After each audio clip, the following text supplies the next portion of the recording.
Hi, my name is Barbara Sobel, and I am the clinical nutritionist here at Functional Medicine SF. Today, we're talking about travel and social events, how to navigate those with a special diet, which makes it much harder. I'm going to do a little talking to kind of introduce the topic today. I have some examples of things I'd like to show, but I'd love to get tips from you along the way. So feel free to write them in, and I'd love to get a discussion going because there's lots of ways to do this, and I think we can all learn from each other. So the first thing that I think we really need to do is set a plan that minimizes the stress. There's nothing worse than getting ready for a vacation or a work event or a social opportunity and stressing about what you're going to eat. And I find that if we can get rid of the stress part of it, we don't make decisions in a vacuum. We make decisions that we've thought about, and those most of the time are better decisions. It still might mean that we don't eat what's on our diet, but we've made those decisions kind of strategically, not because we've gotten stuck. So I like to think about what my whole, like if I'm planning a vacation, I like to plan for the day before I leave on vacation because it's always a stressful, busy day, while I'm on vacation, and the day that I get back from vacation. And I sort of look at that if I have a big social event, maybe I'm going to a barbecue or someone's house, I look at what I'm going to eat the rest of that day as well as what I'm going to have that evening and make sure that I have good choices for the next day in our house. So, oftentimes I will, the week or two before I go on vacation, I might stock my freezer with something. So when I get really busy and I'm running around doing errands and packing up for the kids and getting my work done, I don't really have to worry about dinner because for the most part it's been done. I also like to make sure that there's something that we come back to. I find that we're always tired. And that might be even something after a social event. If you know you're going to a social event and it's going to be, I don't know, at someone's house and it's paella dinner and you can't eat rice and you know you're just going to have some salad and maybe not be able to have the desserts. Making sure that you have a good snack at home is a good idea because then you can have a snack before you go. Socialize with people, eat what you can, and also know that when you get home, there's something good and healthy waiting for you. So first step is coming up with a really good plan that looks not just at when we have a social event or are traveling, but include a day or two before and after, because you're going to need time to go to the grocery store. If possible, I like to order something like Good Eggs or one of the meal services on the back end of my trip, so that I come home and I don't have to worry about any sort of meal planning right away, or at least I can get through breakfast and maybe lunch of the next day. So the first step is creating the plan and really working to minimize stress. The second piece is doing your research. What's the local cuisine? Are you going to someone's house? Can you talk to them ahead of time about what you can eat and what you can't eat? And can you offer to bring something that you know would be something to share that you can eat? Are you going somewhere where there's it might be a foreign country or a different part of the country where the food is completely different from what we eat? And how are we going to navigate that?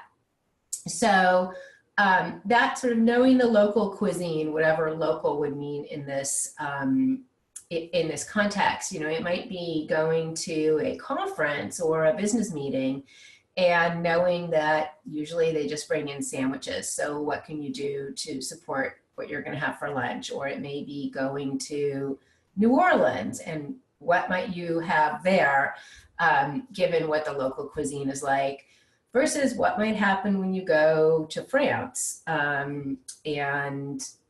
or Asia or somewhere else.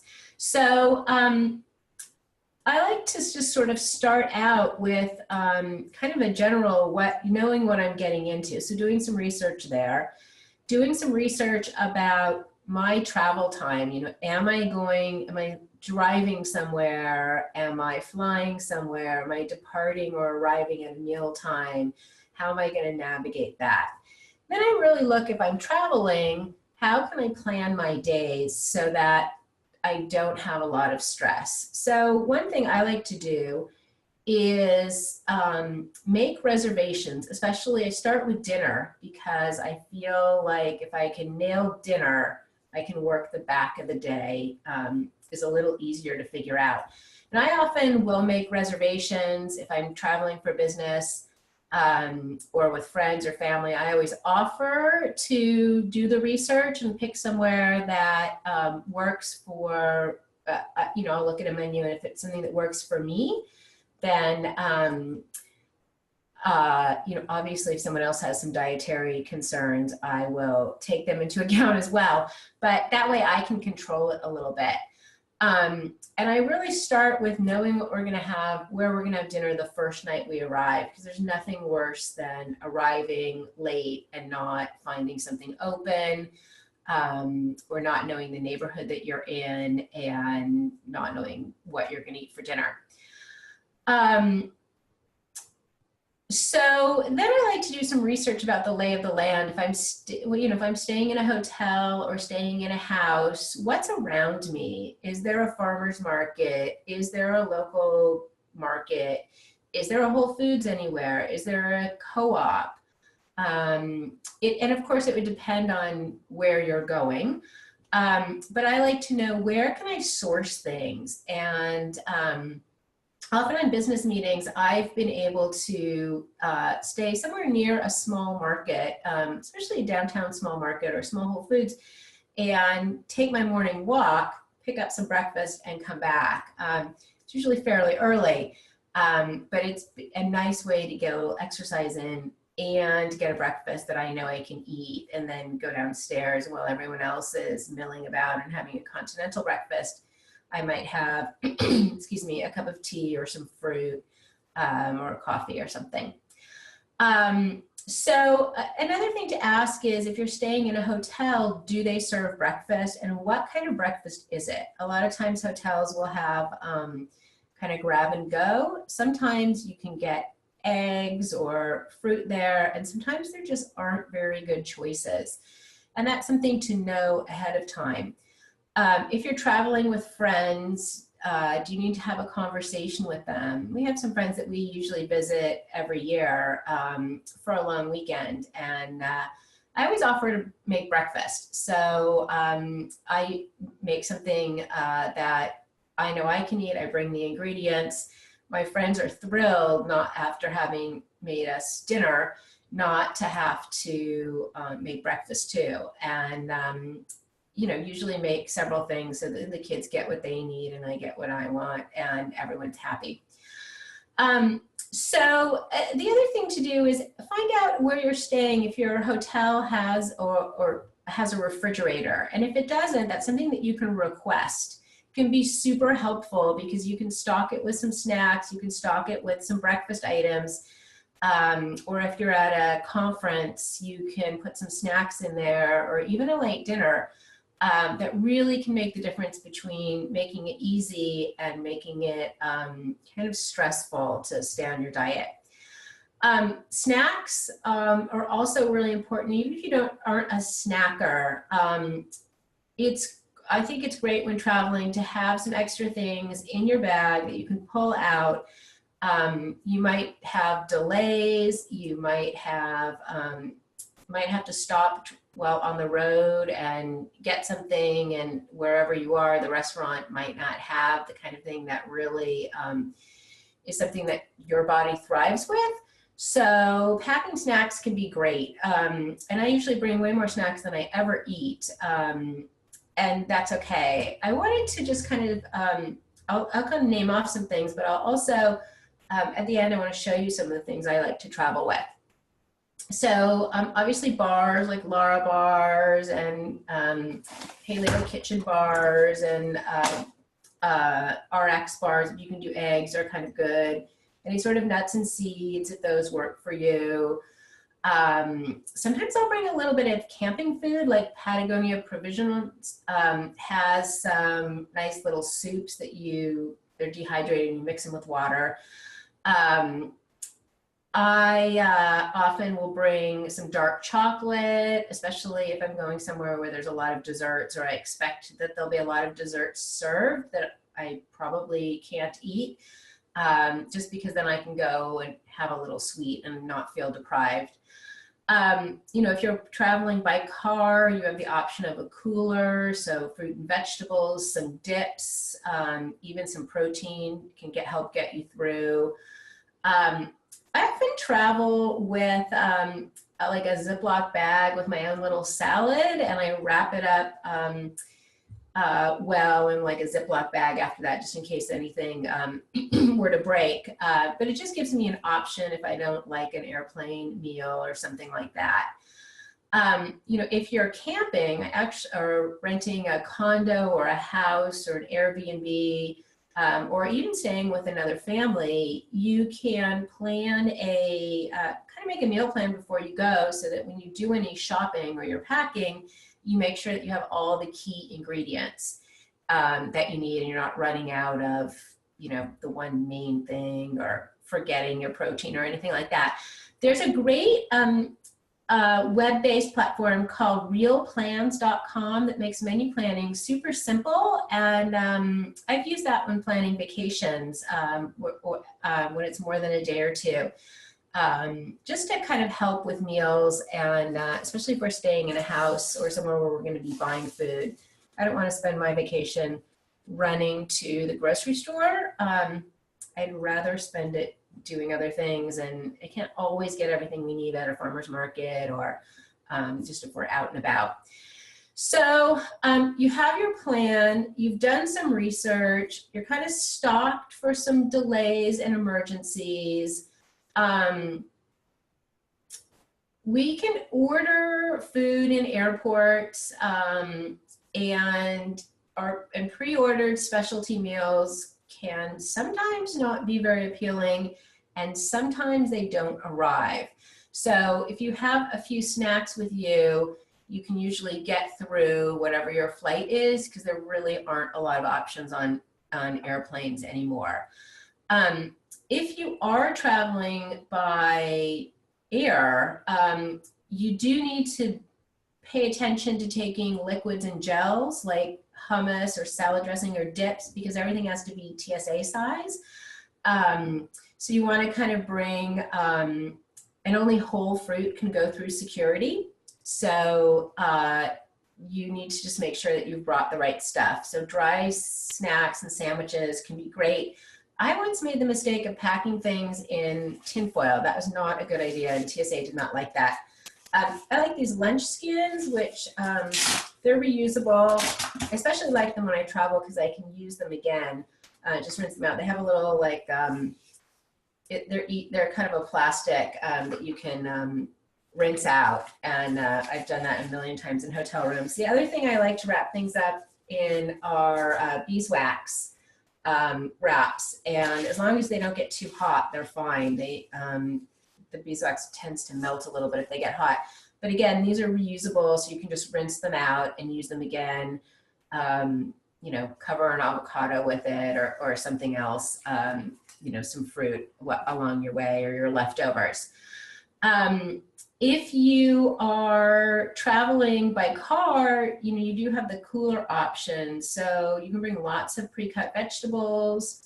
If you can do a guacamole or a hummus or some chicken, even some cooked quinoa or rice can be, or yam can be quite satiating along the way. And, you can always hit a salad bar or a restaurant or a grocery store on the way out of town, so that you can get something to take with you. I find when I travel a lot with my family, we do a lot of picnic lunches. It's usually a little more economical. The kids prefer not waiting around in a restaurant, and it makes it super easy with my diet issues. So, you know, you can also pack some, especially if you're in a car, some dry goods. So any sort of canned foods, more fresh fruit, avocados, nuts, seeds, dried fruit, even some granola or crackers, nut butter.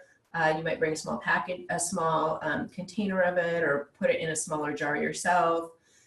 You even could bring your own olive oil and some lemons or something like that, which can be really helpful, especially as a backup. You might not be using it, but if you find that you are super hungry, you can have it. I want to talk for a minute about what to do if you decide you want to indulge on something that's not on your diet. And really, you know, travel is a social time, and it's a time to connect with people. It's a time to discover, and really using it as an opportunity to pay attention to how this food feels in your body. Like, let's celebrate it. You know, I often like to taste local cuisine, and it's not always something that agrees with me. So really tasting it, deciding if it's something that I really love the flavor of.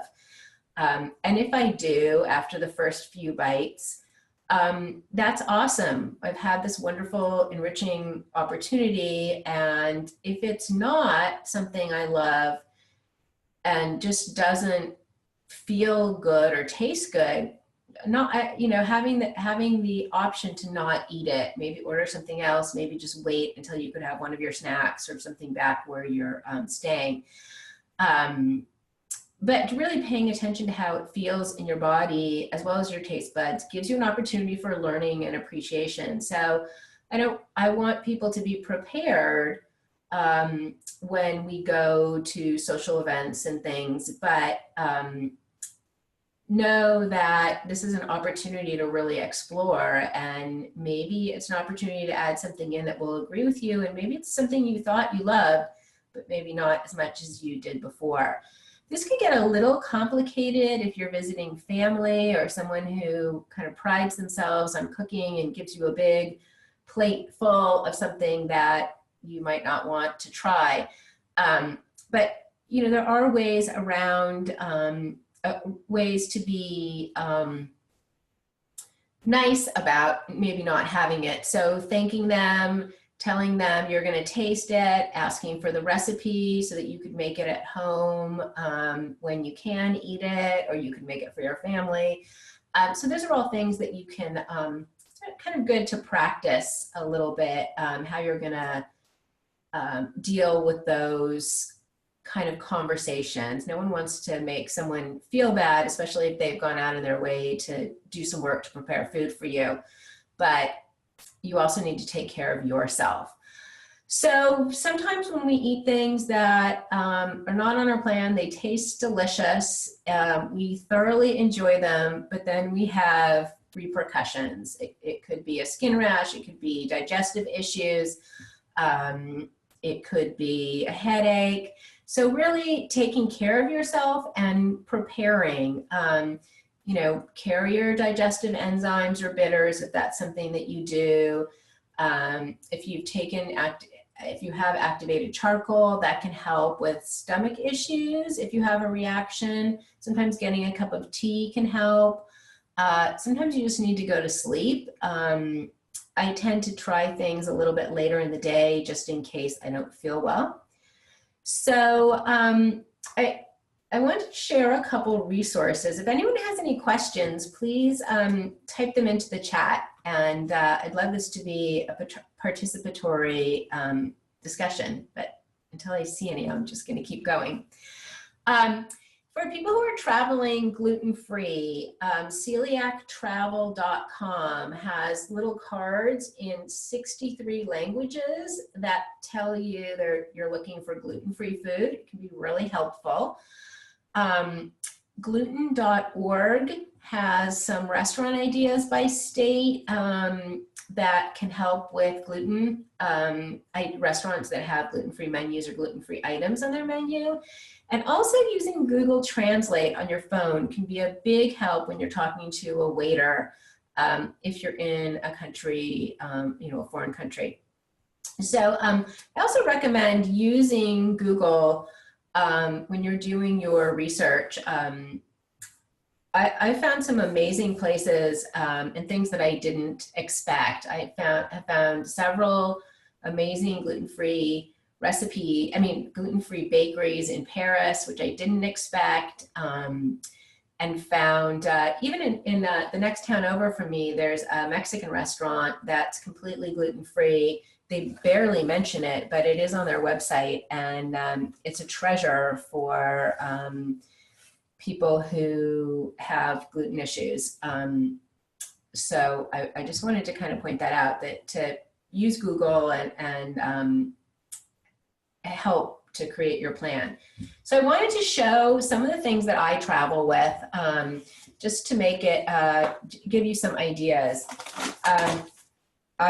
I am a coffee person, so I don't like to go anywhere without coffee. So I have a silicone coffee filter, and I just bring some paper filters with it and a baggie with some coffee that's already ground. And sometimes I'll get coffee while I'm out.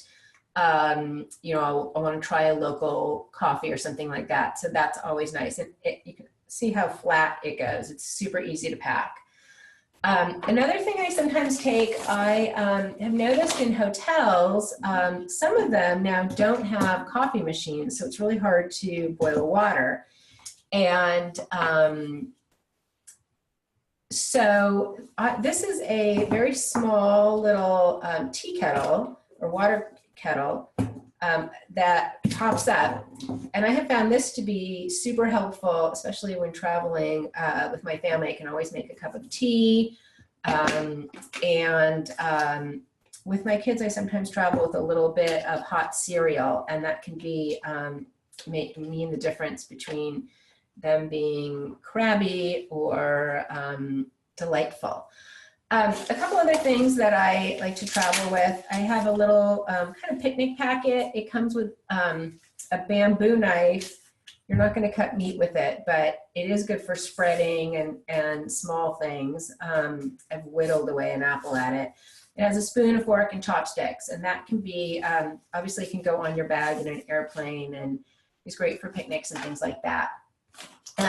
Sometimes I do travel with a picnic knife, but again, you'd have to check your bag.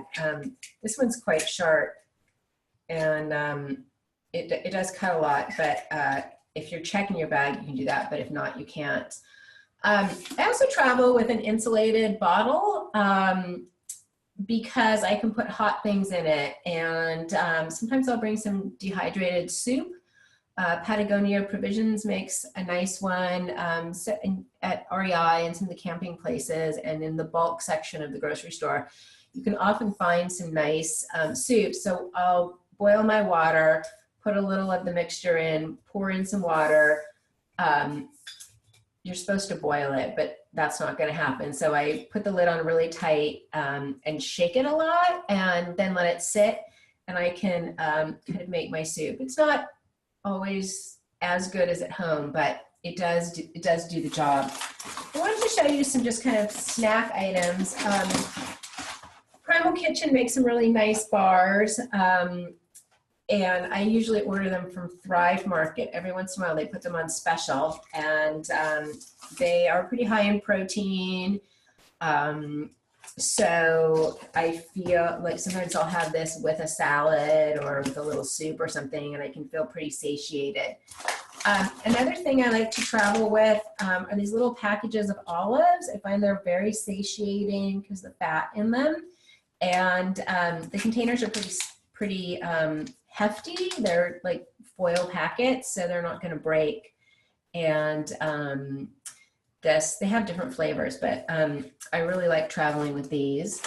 I often bring my own nut butter. Again, these are pretty sturdy packets. They don't take up very much room. I can always get a piece of fruit and have this if I really need it.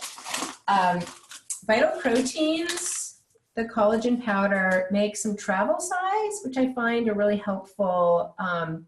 I have put these in a cup of tea or coffee, if I think I'm not going to get the food that I need and it's getting up to a meal time, so that then I'm not too hungry and I get a little bit of protein.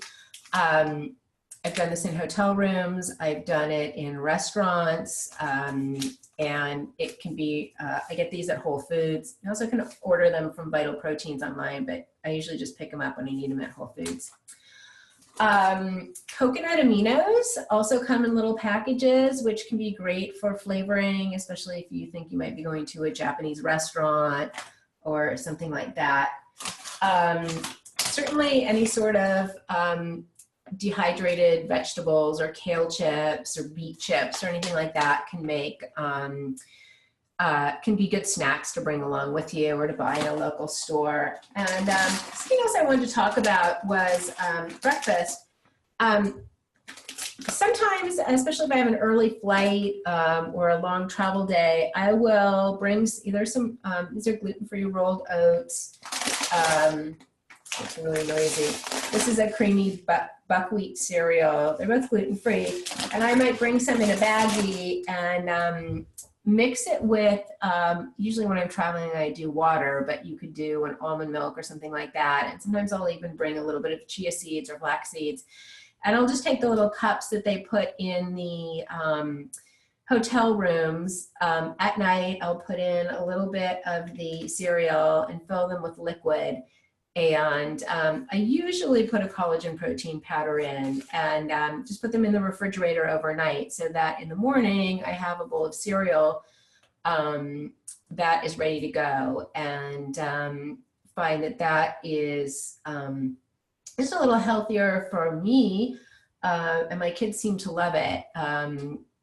So that's another option, you know, little things that you can cook along the way. So really just to kind of review, planning, you know, making sure that you have ideas what you're going to do before the day before you travel, when you're super busy getting ready, what you're going to do when you're away, and what you're going to do the first day or the second day, the first and second day that you get back. What do you have in your freezer? What do you have in your cupboard? Can you get grocery delivery? Just so that when you come back, you already have enough going on. If you can dial the food down a little easier, a little bit more, you can get back on your course without it being stressful. So doing a lot of research, using Google, asking a lot of questions about where you're staying, and then packing snacks that can sustain you if you can't find what you need or you're delayed. And then having some options. You know, I find that breakfast can be very challenging on the go. You sometimes don't have enough time. It can be expensive to go out and take, you know, again, take away from your trip. And oftentimes hotels don't have, they have very limited breakfasts. And I find that that's more and more sweet rolls and boxed cereal with maybe a little bit of fruit. So thinking ahead, knowing ahead about what you're going to get, and then bringing some good choices can make a really big difference for how you enjoy your trip, and set you up in a situation where if you decide you want to try something local, it's because it's something that you really want to do, not because you're stuck and feeling that you know, have no other choice. And then lastly, you know, if you know that one of your supplements helps you when you eat something that you shouldn't, making sure that you have that with you. And that might be, you know, really making sure that you bring your digestive enzymes and bitters, or have some mint tea to have afterwards. So any questions? Oh yeah, the hot water post. This one I ordered off of Amazon. This is my second one. My husband left one in a hotel. This one is called Nathome, Nathome. And you just plug it in. It's awesome.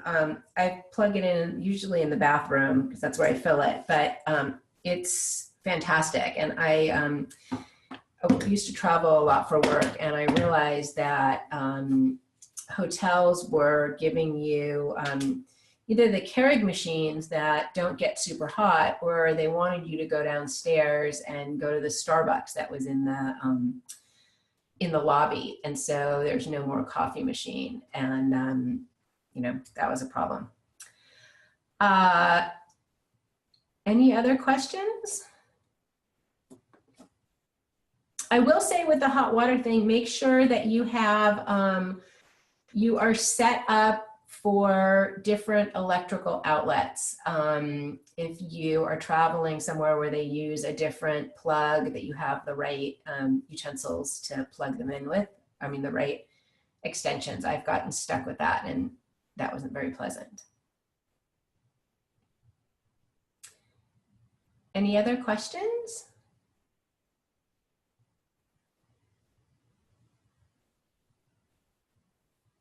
Well, I'll put some of these resources in the next few days on the Facebook page, and you can check it out. And if you have any questions, feel free to connect with me there or through the portal. And thanks so much for coming.